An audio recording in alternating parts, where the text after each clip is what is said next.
A big thanks to CombineOverwiki for sharing this information with the rest of us. Check them out at CombineOverwiki.net.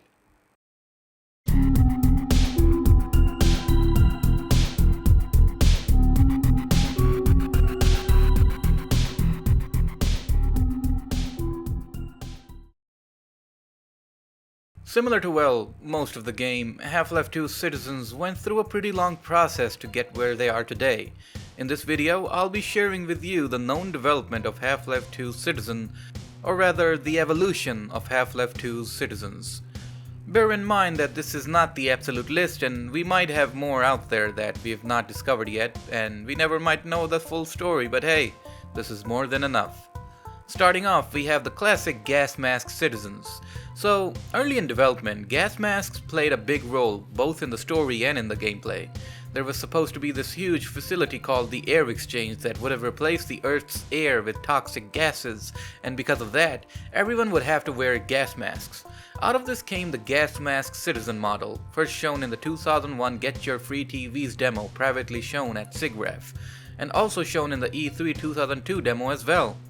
When the game was leaked in 2003, there wasn't a complete model for this version, but the files were there, so the community put the pieces together and then, well, we got the gas mask citizen model that we all know and love. The community has made other variants as well, based on this type of citizen, but I think this one's the closest to the one shown in the demo. The others look cool too, though. One cool thing of note is both Dr. Court and this gas mask citizen model use the same legs. Also, there was a gas mask Samuel variant too. Samuel would have been the first NPC you meet in the game on the train to City 17. His role in the story was that he told you about what happened in the world and then gives us a spare gas mask before we arrive at the city. Then we have an orange jumpsuit citizen, but there are no models or screenshots of this version. You can only spot one in this concept art. Along with the orange one, we also have the Wasteland Citizen model, but the only thing we know about its appearance is, well, that it had this. Yeah, this square color block was the only thing we found in the folder called Wasteland Citizen. What the rest looked like, I have no idea, but here's the kicker. There is a model of Samuel in the same folder, and when recreated, looks like this. Textures were found of a zombie too, which shared the same clothing textures with this Samuel variant. I'm guessing the Wasteland citizens would have wore the same clothes like this, but just had different faces. Then there's the texture files for the orange collar citizen. Again, there's no proper model found for this version, nor is there a recreation. But from the texture files found, it seems like these textures would fit perfectly on the Samuel model we just looked at. The E3 2002 version. This is one of the more better known models out there, one of the more famous examples of the citizens from the E3 demos. And did you know that Valve was supposed to show off Half-Life 2 in 2002 but couldn't, due to being not satisfied with the game's condition at that time?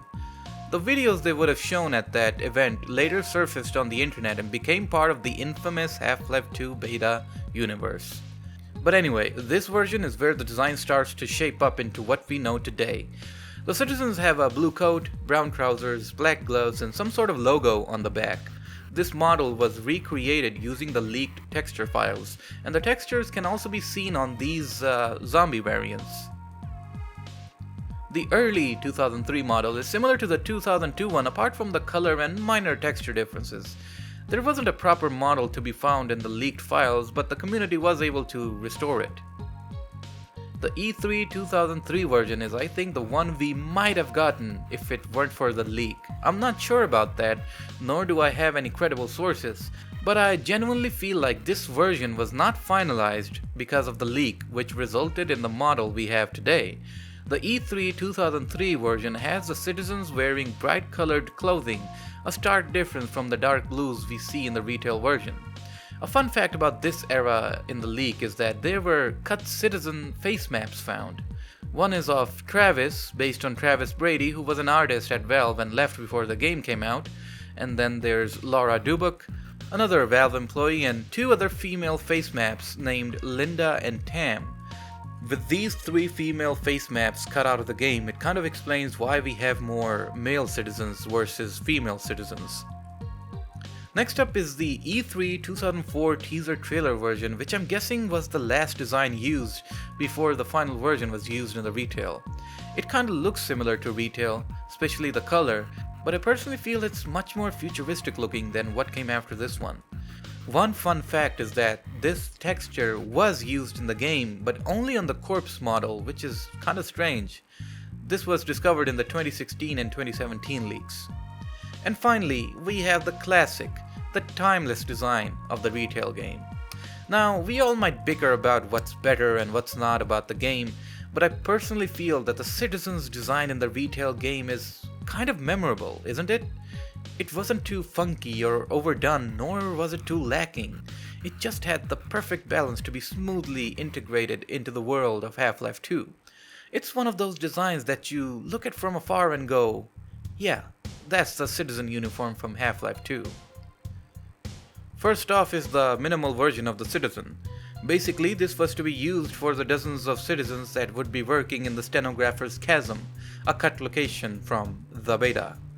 Because there were too many of them to be used here, it wouldn't have been efficient to place fully modeled citizens here, so they made the minimal version, which had lesser polygons. Shown here is the recreation done by the community. It used these worker clothes textures along with the model and texture of a cheapo model, which actually does show up in the final game. Lastly, there's the worker and Borealis worker. I feel like these shouldn't have been cut out, or at least there should have been something like this in the retail game. It would have added more variety to the citizens we see roaming around the city early in the game. But yeah, their actual usage isn't known, but it's obvious by the name that the Borealis worker would have showed up obviously in the Borealis maps. Lastly, there's the children models, or the children citizens. Oh my god, guys, they were supposed to be kids in the Half-Life 2 beta, and they were working as slaves. Oh my god, guys, child labor. Somebody call Child Protective Services and get Gabe Newell arrested. Dark and gritty. But yeah, they were supposed to be kids in the game, and they were cut out, and in the final game, their absence is explained by the implementation of the suppression field, which doesn't let anyone caboodle with each other. Sage. Also, as a side note, there's a map called CBC-TV3 in the leaked files, which has Breen's head on top of G-Man's body and a couple of kids standing in front of him. I always found this map to be eerie, like, what's the purpose? I know they used G-Man's body because Wallace Breen's body was not modeled at the time. And also there's this image I always see that has a female child in it at some sort of dock. This image also has some sort of strange and mysterious vibe to it. I mean, nothing nefarious or evil about it, it's just strange. The map looks like the one called Proto-Docks in the leaked files, but I don't think it's the same map. It might be similar looking, but it's not the same one. I mean, I've gone through all the maps and I've never seen this one myself, so I'm guessing it's not there. But still, something is off about this. But yeah, that's pretty much it on this topic.